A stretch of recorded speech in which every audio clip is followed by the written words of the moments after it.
Hi everybody and welcome to Parents TV. I'm Julie O'Clair. Did you know that about 4 out of 5 10-year-olds are afraid of being fat?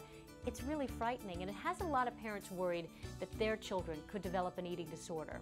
Well, joining us today is eating disorder specialist and psychotherapist Arden Greenspan Goldberg with tips on the warning signs that parents can look out for and what to do if you think your child has an eating disorder. Thank you so much for coming in. Thank you for inviting me. Let's start with why children at such a young age are worried about their weight. Okay, I think there's a cultural message that's passed down, a legacy of fear about sizeism and weightism, and the message is you can't be too thin.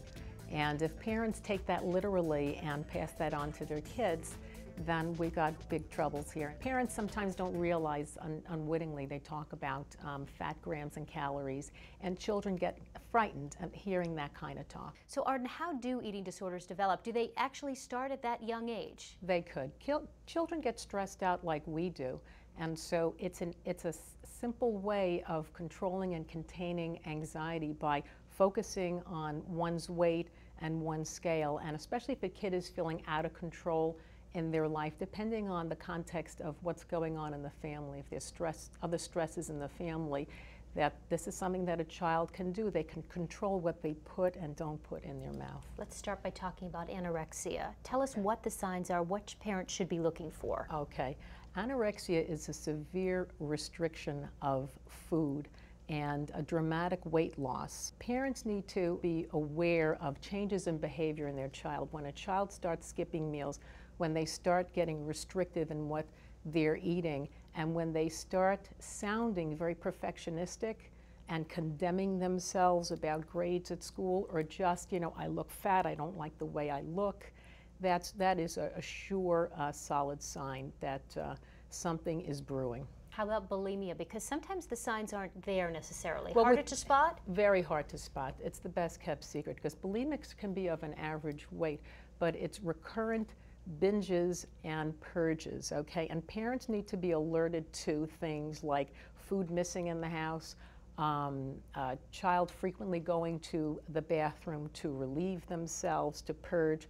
Look out for laxatives or diuretics in the house as well. So when you do see some of these signs, the food missing or a child talking about being overweight, right, what do you do? What's the first thing a parent should do? Okay, I think the parent needs to sit down very calmly and come from a place of love and talk to their child about, I notice there's a change in your behavior. You seem to be more moody.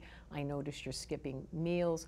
You're not quite yourself. I love you. I'm concerned about you, and I want to help. Okay, let's talk about parents with younger children. Like we were talking, my daughter's 6 years old. Right. How do we prevent it from even beginning? How do we keep her from starting to notice people's weights and that she might be a little chubby? Right. Well, you let the child know that it's okay that people come in different size, shapes, and colors. Puberty hasn't hit yet, and when puberty hits, children develop, and some of that normal baby fat, nice baby fat, kind of sips off somewhat. But you let the child know that they're enough as they are, that they're loved unconditionally, and that they're more than their body. They're their intelligence, they're their quick wit, they're their compassion, they're so much more than their body. Arden, thank you so much. Great information, really important. And if you'd like more information, Arden has a newsletter that you can sign up for. And to do that, you just go to Arden's website at askarden.com. Now let's take a look at another side of eating disorders, pro-anorexia and pro-bulimia websites. Jamie Roth talked to some young women who are caught up in this online world. Take a look. When you're suffering through an eating disorder, you feel terribly alone. That's what we learned from 3 women whose stories you're about to hear. They all turned to the internet to research their disorders and to find others who truly understood. What they actually found was a community of websites run by other people suffering from anorexia and bulimia who feel that their eating disorders aren't a problem at all. Corey Magnata always thought she had more to lose. She began modeling as a young girl and coached herself to starve, vomit, and inhale up to 100 laxatives a night. Then she started logging on to certain internet sites obsessively. I was open to a whole new world. I was already engaging in some behaviors, but they loaded the gun, and I feel that pro-anorexic websites really pulled the trigger. Dear Anna, I offer you my soul, my heart, and my bodily functions. I seek your wisdom, your faith, and your featherweight. I pledge to obtain the ability to float, to lower my weight to the single digits. Rebecca watched her friends disappear as bulimia plunged her into a cycle of starvation, binging, vomiting, and relentless guilt. I was looking to basically find other people that were going through the same thing that I was going through, just so I didn't feel so alone. She found Anna and Mia and websites offering thinspiration, pictures of emaciated celebrities and models intended to spur her to lose more weight. It reminded me that, I wanted to be this skinny, and this is what our society thinks is pretty. And if I don't fit that mold, I'm not going to be considered pretty. Eat vicariously. Watch other people eat and feel superior.